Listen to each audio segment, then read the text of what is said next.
The way of the Most High.ca, exalting belief in our Father, the Most High Yahuwah, through His Torah, the 5 scrolls of Moshe. Today we're going to be talking about fringes.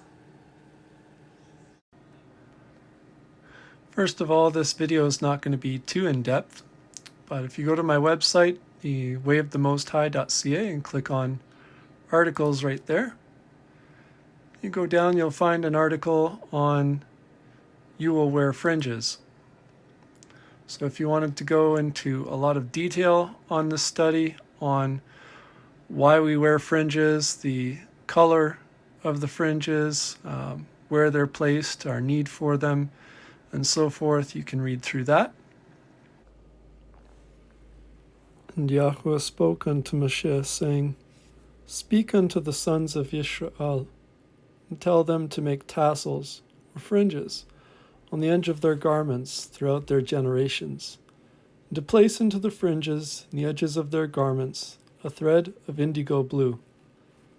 It will exist for you as a tassel, so that you will see it and you will remember all of the commandments of Yahuwah, and fulfill them, so that you do not wander after your own heart and your own eyes, going after what you commit adultery with, so that you'll give heed and remember for yourself to fulfill all my commandments and come to be set apart for your mighty one. Now, before I begin to show you how I do my fringes, how I wear them, how I make them, I'm going once again by the Hebrew to English Torah, produced by Varda Books. You can order off of Amazon. Of course, I use lots of other tools to aid in my work on translating the Torah and helping people to understand the Torah. I'll show you these fringes afterwards, but for now I just want to focus in on the actual command here from Numbers chapter 15. There's our word, Tsitsat, Tsari Yad Tsari Tau, Tsitsat, the word for the fringe. And then over here we have the word for the color that is used, of Takalat, Tau, Kap, Lamed, Tau. So these are the Tsitsat, the children or sons were to use. Word for sons is B'ni, of Yisrael. Some translations read sons, others read children.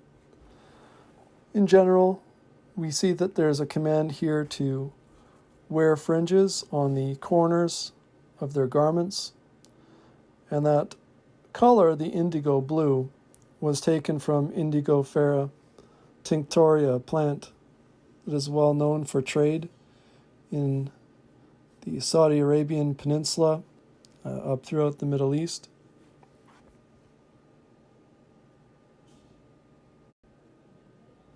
So I just wanted to show you a few of the designs that I had come up with previously.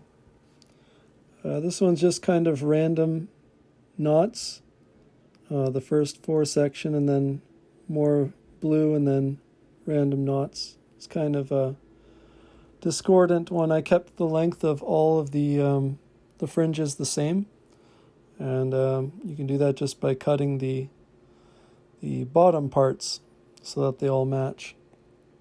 I came up with this design, which is just basically a few knots to start it, and then wrapping it around, and then segmenting it. And this is the one that I completed today. I do want to give thanks to Electa, a friend of mine who had dyed these threads for me. There's lots of materials I'm sure you could get on dyeing and mordanting. These I received from Kitchener on the history of natural dyes, and Minerva's notebook on spinning and dyeing. So if you did want to get the dyes, you can get them from earthhues.com, Indigofera Tinctoria. Alright, so the main reason why I'm doing this video is to help people to understand a little bit about fringes, look into making their own or obtaining their own, certainly. When I was looking online, I had met a lot of people making fringes, supplying fringes that you could order, but none of them could tell me either where they got the indigo dye from. Was it from a natural plant, or was it from the unclean sea mollusk, as rabbinical Judaism has taught is the source of the indigo? I don't believe that. Sure, it was traded, but it's not a natural plant that they would have had ready access to as they journeyed through Saudi Arabia, receiving the Torah and beginning to make their own fringes and so forth. In any case, the gold color in this fringe that I'm showing you here was dyed with onions. So you can use vegetables or fruits or various types of plants or things in nature that we have access to dye your threads, which is why I was showing you those booklets on mordanting and dyeing. If you're interested in dyeing and making your own threads to make your own fringes, that's my suggestion because, like I said in my journey, I couldn't find anyone who was making fringes using takalat, using a natural indigo dye. Now, the way that I attach these is using this loop. I have a hole cut that I have sewn around so that it doesn't rip or tear. I just shove the loop through and loop it back and hang it off the corner of my tunic.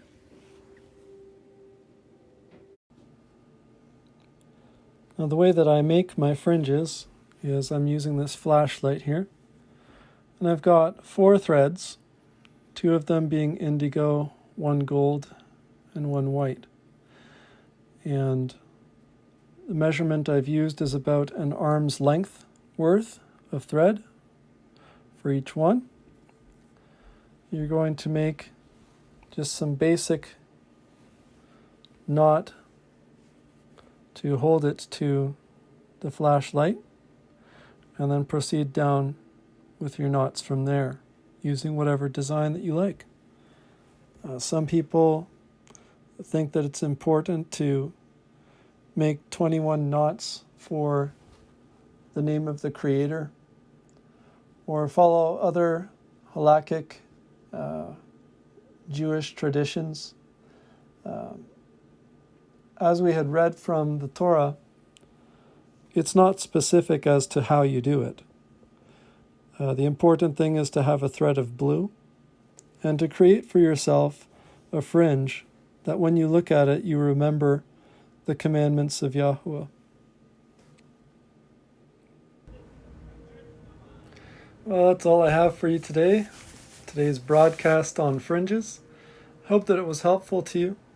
I wish I could have gone into more detail on how I do the knots and so forth, but I'm not able to get that on video as well. So I hope that what I have given you so far gives you the basics as to how to get started. The general length of the thread, using the flashlight to get your knots started and proceed down your design. And then you just cut the bottom for length to match. So all the best to those of you who may be trying to dye your own threads and to make your own fringes. Shalom and be well.